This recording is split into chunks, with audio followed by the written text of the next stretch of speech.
বুধবার মাধ্যমিক সিলেবাস থেকে বিবর্তনবাদ অধ্যায় বাদ দেওয়ার প্রতিবাদে ত্রিপুরা যুক্তিবাদী বিকাশ মঞ্চ শিক্ষা দপ্তরে ডেপুটেশন প্রদান করে।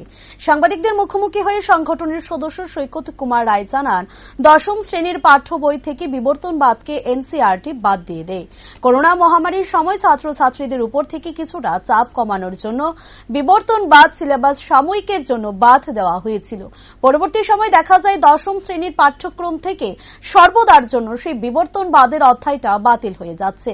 জীববিজ্ঞানের বিবর্তনবাদে প্রাণীর আবির্ভাব থেকে শুরু হয়ে তার নানা শাখা প্রশাখা বৃদ্ধি এবং সমস্ত বিষয়বস্তু ছাত্রছাত্রীদের জন্য অনেক গুরুত্বপূর্ণ, যা দশম শ্রেণীর পাঠ্য বই থেকে বিবর্তনবাদকে বাদ দেওয়া মানে বিজ্ঞানের উপর এক বিশাল আঘাত আনা। সরকারের এই সিদ্ধান্তকে বিরোধিতা করে ত্রিপুরা যুক্তিবাদ বিকাশ মঞ্চ তীব্র প্রতিবাদ জানায়। এই সিদ্ধান্ত অবিলম্বে প্রত্যাহারের দাবি নিয়ে ডেপুটেশনে সামিল হয় তারা বলে জানান তিনি। আপনারা গতবার শুনেছেন যে এনসিইআরটি দশম শ্রেণীর পাঠ্যক্রম থেকে বিবর্তনবাদকে বাদ দিয়ে দিয়েছে।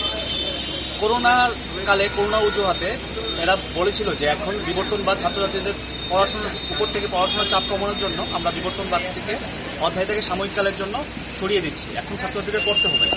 কিন্তু সম্প্রতি ওদের অফিসিয়াল স্টেটমেন্ট এসছে যে এটা দশম শ্রেণীর পাঠ্যক্রম থেকে সর্বদার জন্য বাতিল হয়ে যাচ্ছে। আমরা জানি জীববিজ্ঞানের মধ্যে বিবর্তনবাদ প্রাণের আবির্ভাব থেকে শুরু হয়ে তার নানান শাখার প্রশাখার বৃদ্ধি, তার সমস্ত বিষয়বস্তু ছাত্রছাত্রীদের জন্য কতটুকু গুরুত্বপূর্ণ। ক্লাস দশম শ্রেণীর মধ্যে থেকে এই পাঠ্যক্রম তুলে দেওয়া মানে আগামী ভবিষ্যৎ প্রজন্মের জন্য উপরন্তু বিজ্ঞানের উপর এক বিশাল আঘাত। আর এই সরকারের এই সিদ্ধান্তের বিরোধিতা করে আমরা ত্রিপুরা রাজ্যের বুকে কাজ করা 20 দশকেরও বেশি সময় ধরে বিজ্ঞান প্রচার এবং প্রসারের উদ্দেশ্যে কাজ করার সংগঠন ত্রিপুরা যুক্তিবাদ বিকাশ মঞ্চ এর তীব্র প্রতিবাদ জানাচ্ছি।